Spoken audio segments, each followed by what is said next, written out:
They were praised for their beauty, then butchered for it. In the shadows of Rome's marble villas, young boys were stripped of manhood and turned into silent playthings for the powerful. Their names were erased, their voices never deepened, and their pain buried beneath silk sheets and golden lies. Watch until the end to uncover the disturbing truth Rome never wanted remembered. But before we pull back the velvet curtain, click like and subscribe to join history's hidden horrors, where the past never rests in peace. Before dawn, the hunters came. Dark figures moving through sleeping villages, stepping lightly over straw beds and silent dogs. Some mothers traded their sons for sacks of millet or a measure of olive oil, pressing kisses to trembling brows as tears soaked the boy's hair. Others woke to find the doorway empty, the mat still warm where a child once lay. No prayers helped. No pleas reached the gods. The buyers wanted beauty and beauty alone. The journey ended in stone chambers behind market stalls, lit by flickering lamps that cast shadows like bars across the walls. There was no ritual, no cleansing hymn, only the smell of blood thickening in the dawn air. Boys lined up barefoot, their knees knocking against each other as the cutters approached with iron blades already slick from the last trembling victim. They said a boy cut before puberty would never grow rough with manhood. His voice would remain pure high and musical, like a flute, forever unbroken. But no one spoke of the screams, shrill animal howls that tore through the dawn and rattled birds from their perches. No one spoke of the buckets quickly filling with warm, slippery lumps of flesh floating in wine brine to be burned with the refuse at dusk. Some boys lived, fevered half-conscious legs soaked in blood that refused to clot. Others fell silent before the sun rose fully over Rome's rooftops, their bodies tossed aside with entrails and offal. For those who survived, there was no childhood left to cling to. Only a long corridor of obedience stretching out before them, like an endless marble floor. In the Empire's eyes, they were perfected, futureless, bloodless, and pliant. A eunuch could never rebel for family or lineage. A eunuch had no future to offer any child born of his loins. His suffering was not a crime against nature. It was the creation of property. A beauty made eternal through mutilation. After the cutting came the baths. Rosewater and wine poured over their wounds to mask the reek of rot and raw iron. Their thighs trembled with pain as perfumed hands smeared salves into torn flesh. They were dressed in silks, bangles slipped onto narrow wrists, faces dusted with powders to cover the pallor of blood loss. They were taught silence, swiftly. A whimper drew the lash. Tears left stripes across healing wounds, and beyond those curtained chambers, Rome awakened to the thunder of chariot wheels on stone roads, to priests chanting beneath temple columns, to vendors calling out the morning's first prices. No one thought of the boys behind the markets, their futures pooled red on rough-cut floors. History does not remember their names, only their purpose. They were praised for their beauty, then butchered for it. Turned into living ornaments to decorate the pleasure palaces of senators and emperors.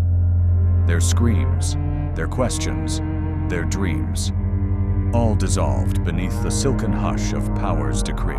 Because in Rome, beauty was bondage, flesh was coin, and silence. Silence was the only thing they were allowed to keep. At dusk, when the sun's last glow bled crimson across temple roofs, the flesh markets came alive. Torchlight flickered along marble arcades, their columns casting long shadows that danced like specters across the worn flagstones. Here beneath silk awnings, embroidered with imperial insignia, merchants displayed their wares. Dark-eyed Syrian girls with hair like oiled midnight. Broad-shouldered Thracian boys destined for gladiator schools. Trembling Gaulish children still crusted with dirt from mountain roads. But away from the clamorous center behind heavy drapes guarded by silent slaves, lay a quieter, darker hall, the Eunuch Arcade. Inside, the air was thick with incense smoke, curling from bronze braziers, mingling with rosewater and myrrh to mask the coppery taint of freshly healed wounds. Lamps burned low, casting a golden glow upon pale bodies lined up in a silent procession of misery. Their eyes were rimmed red with unshed tears. Their limbs still weak from fever and blood loss were arranged carefully, one knee bent to suggest grace chins, tilted forward to display smooth throats, unbroken by an Adam's apple. They smelled of lavender oils, wine-soaked cloths, and the sour tang of healing flesh beneath perfume. Each boy wore only a thin linen wrap around narrow hips. Their ribs showed like delicate bird cages under skin, too pale from weeks indoors. Merchants moved between them, lifting arms to inspect muscle tone, pinching cheeks to test for hidden swellings of infection, pulling down lower lips to see the brightness of gums and teeth. The buyers watched from cushioned benches, sipping honeyed wine, as if at a theater. Senators in crimson-edged togas, matrons seeking eunuchs to guard their daughters' chambers, wealthy courtesans who desired soft-voiced attendants for their salons, and for each boy, a price. If his wounds had healed cleanly, if no sepsis lingered beneath the stitches, if his voice rose sweet and trembling when ordered to recite memorized verses, his value soared. The merchant's assistants whispered sums, scribbling down bids with reed pens onto wax tablets. Some buyers pressed silver coins into the boys' small hands, a mockery of transaction, as though they were partners, not merchandise. The youngest, barely 9, fetched the highest sums. Their beauty still unformed faces round with childish innocence, eyes wide with confusion, as soft fingers turned their chins this way and that. To the buyers, this was the perfection Rome demanded the eternal boy, untouched by the masculine shadows of adulthood. A flute unbroken, a body unable to cede defiance, a spirit crushed into obedience by pain and fear. Outside, the markets roared with laughter, dice games, and hawkers crying out for buyers of figs, lamp oil, and smoked fish.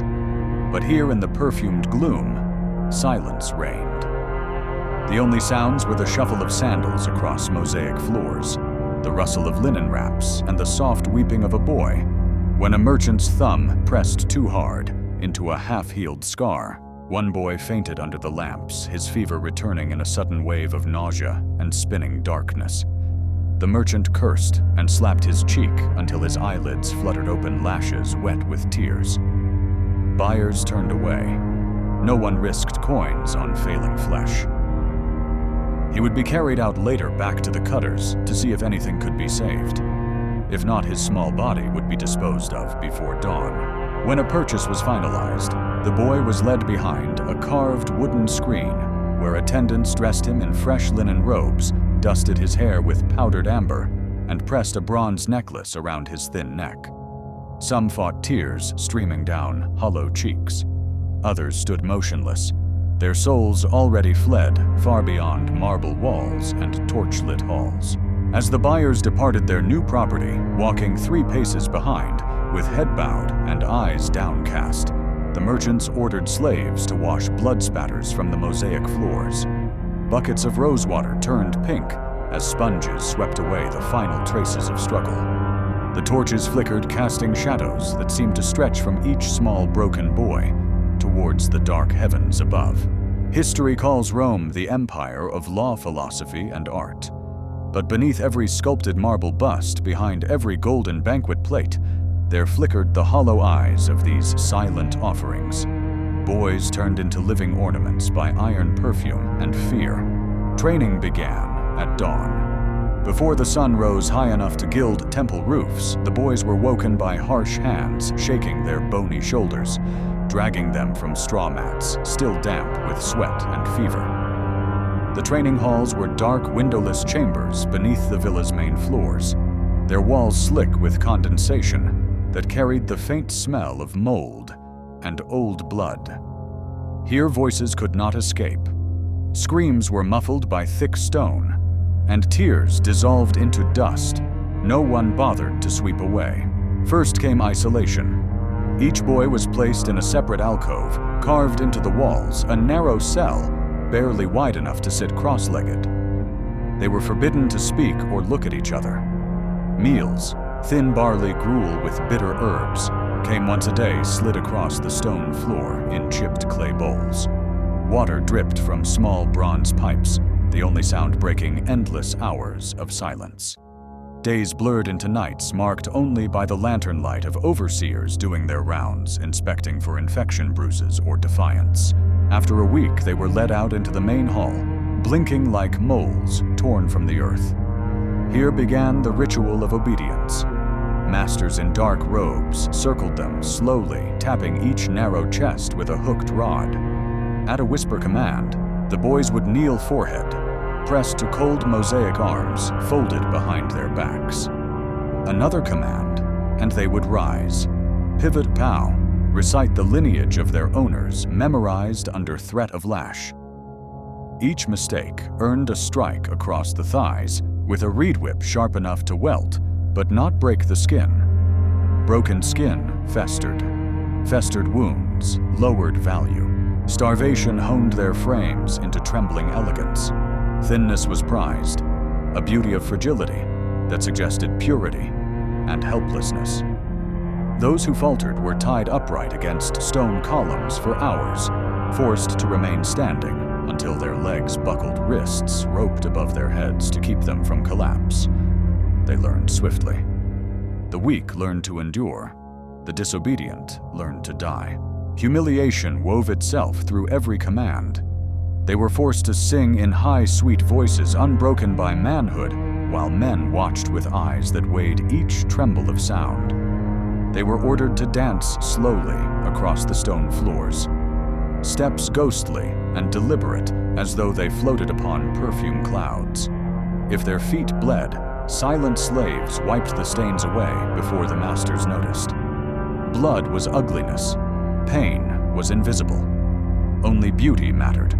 They learned to apply kohl around their eyes without trembling. They learned to braid their own hair into delicate coils and loops, pinning them with ivory combs.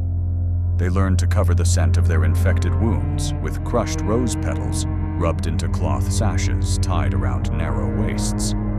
And they learned that tears had no place here. A tear was weakness. Weakness invited punishment. Punishment brought death or disfigurement, both of which erased all value. At night, they were returned to their alcoves, their bodies aching with hunger, knees bruised from kneeling minds, fogged with exhaustion. Some cried silent tears into cupped hands, catching them so they would not fall to the floor and be seen as waste. Others lay with open eyes, staring into the dark stone, their souls retreating into hidden rooms where pain could not follow. There were older eunuchs already broken into perfect silence, who came in the evenings to whisper lessons through the bars of the alcoves. How to keep breath shallow, so ribs would not ache beneath tight sashes. How to bite the inside of the cheek until blood filled the mouth, preventing screams from ever escaping. How to look down at the floor in a way that suggested reverence rather than terror. Their voices were dry and soft, like leaves drifting across a crypt floor. Outside these underground chambers, Rome glittered with oil lamps and wine feasts with chariot races and bronze fountains splashing into marble pools. Above their heads, senators debated philosophy beneath frescoed ceilings, while musicians played lyres strung with lamb gut. But here in the darkness below, beauty was being shaped into obedience. At the end of training came the ascent. A cruel irony, for though they climbed the torchlit marble stairs to the upper villas, each step took them deeper into a different kind of darkness. They emerged cleansed and robed in ivory linen hair, perfumed with myrrh and amber faces powdered to cover the gray pallor of starvation. Thin bronze collars circled their throats. Some bore tiny bells, so their masters could hear each trembling movement through the shadowed halls. The palatial chambers were vast, silent worlds, scented with rose oil cardamom smoke and the faint acidic tang of polished bronze lamps. Mosaics depicted gods coupling with mortals, each stone tile set to glitter beneath flickering torchlight, making the scenes appear to writhe with every breeze. Here beauty was worshipped in its most corrupted form. Here the boys became flesh offerings, laid before altars of power and lust. When summoned, they approached silently bare feet, whispering across cold marble. Masters reclined on ivory couches draped in crimson silk, their hands heavy with gold rings that caught the lamplight as they gestured the boys closer. Words were few: a raised eyebrow, a flick of the fingers, a crook of the index beckoning them forward. Commands were issued in murmurs too quiet for eavesdropping slaves to hear. Orders that tore dignity away as cleanly as the cutter's blades had once torn flesh. Some masters desired to hear them sing before use, those high, clear voices echoing through domed ceilings like mourning doves trapped at dawn. Others demanded silence, pressing their mouths closed with bejeweled fingers as they took what was purchased. Pain was inevitable. Their wounds, though mostly healed, remained tender and prone to tearing.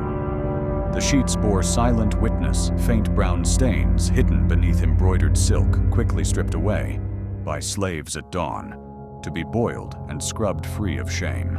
At times, their cries slipped out, muffled by perfumed pillows or the press of a hand against their lips.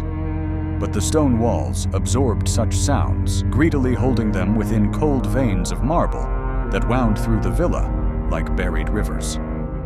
No echo escaped beyond the courtyard gardens, where fountains gurgled and night-blooming flowers unfurled in the moonlight. When the masters finished, they often dismissed the boys with a lazy flick of their fingers, returning to honeyed wine and murmured philosophy with gathered guests. The boys retreated silently, heads bowed, thighs slick with blood and oils, their feet leaving pale prints upon the chilled stone floors. Sometimes they were ordered to remain curled at the foot of the couch, trembling with exhaustion until dawn, their eyes drifting shut only to be startled awake by the slap of a careless foot or the hot spill of discarded wine dripping onto their shoulders. No one asked if they slept. Sleep was a luxury of the free.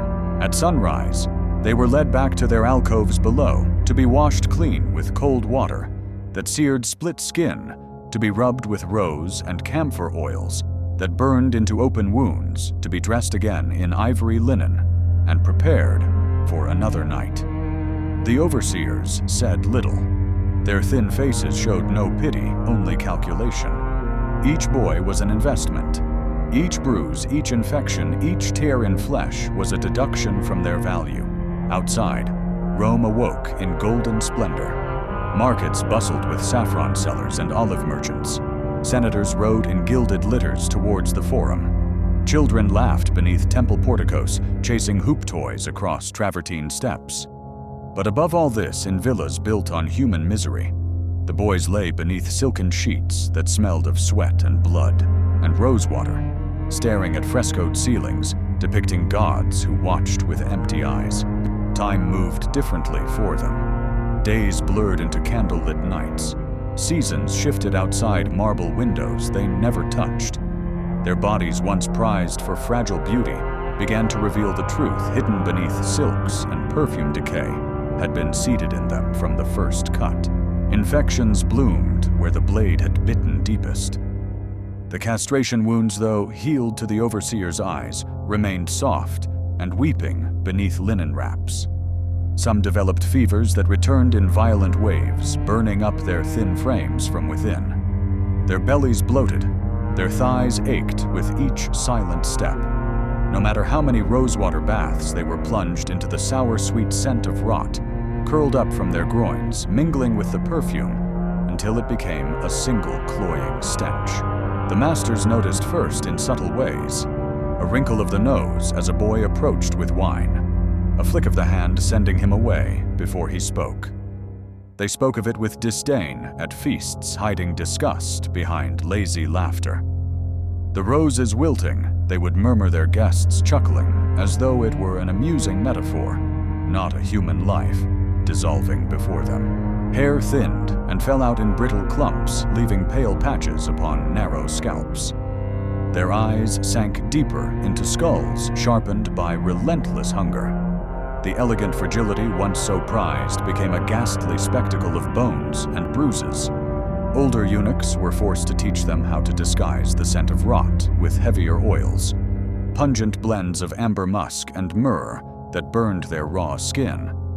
But nothing masked the smell completely. Infection has a truth no fragrance can bury. The master's interest waned. Nights spent curled beside silk-clad bodies turned into nights spent alone in alcoves, knees tucked to ribs to fight the gnawing chill. Some boys tried to speak softer, walk with more grace, sing with trembling sweetness, anything to reclaim favor. But beauty once spoiled was irredeemable in Rome. The buyers never purchased to heal. They purchased only to consume. One by one, they were taken away. Some to back corridors where slave physicians attempted to drain infections with bronze knives, scraping rotting tissue away without salve or prayer.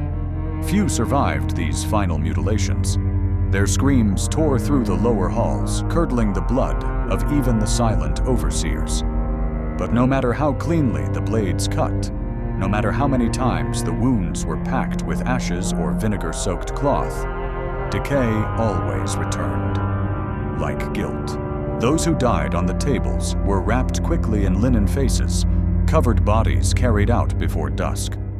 Those who lingered in fever were stripped of fine linen robes, dressed in rough sackcloth, and cast aside into shadowed corners of the training halls, left to rot quietly away from the buyer's eyes. Rats came at night, whispering their hunger through straw bedding, sharp teeth, testing wasted flesh. No one lit lamps for them there. Darkness became their shroud. There were no funerals, no prayers whispered to Lares or Penades. Their names never recorded beyond purchase. Ledgers vanished with their last breaths. Slaves carried their bodies out under moonless skies, dumping them into shallow pits beyond the city walls, where plague victims and executed criminals lay tangled in silence. Lime was poured to keep the smell from wafting into villa gardens.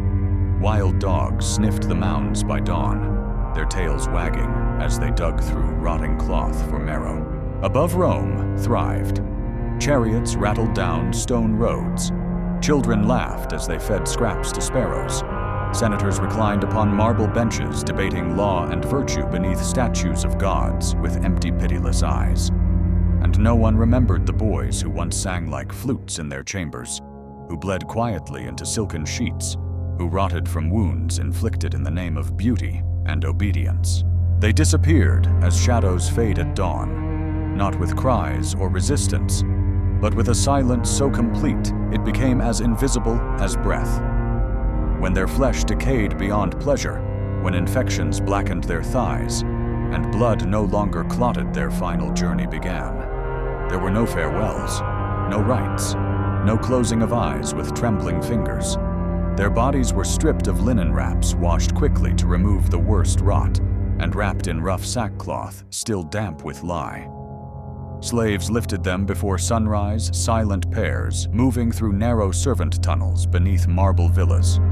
The corridors smelled of earth and cold stone, echoing with the soft thud of bare feet, carrying human refuse towards oblivion.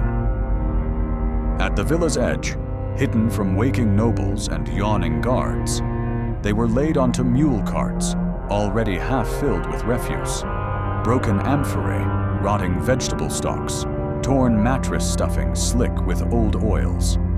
Their heads lolled with each jolt of the wheels, hair matted to gray sunken faces slack in death's final mercy. Beyond the city walls where moonlight washed crumbling tombstones, pale as bone-shallow pits waited.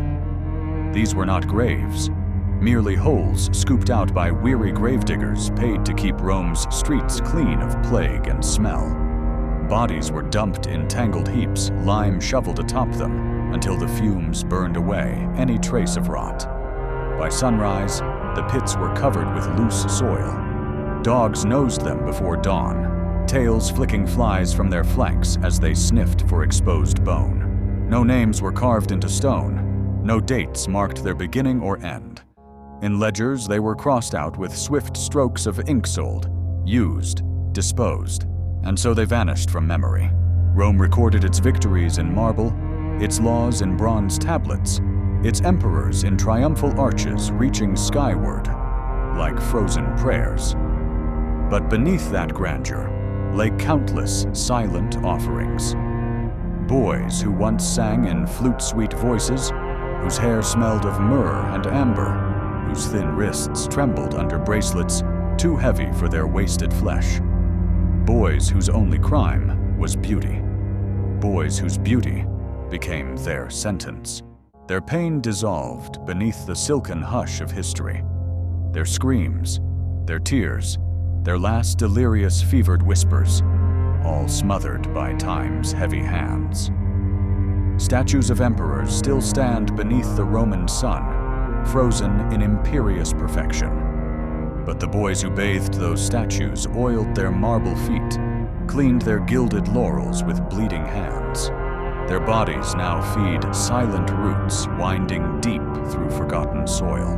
Perhaps in the night, if one pressed an ear to the earth outside Rome's walls, they might hear something rising from beneath a single high note, pure as a reed flute, echoing up through soil and rock. A note carrying neither anger nor forgiveness, only the eternal question that no god or emperor ever answered why. Because in Rome, beauty was bondage, flesh was coin, and silence. Silence was the only thing they were allowed to keep. All power crumbles at the edge of the grave, and those buried without names carry a final victory. They leave behind no chains for the living to inherit.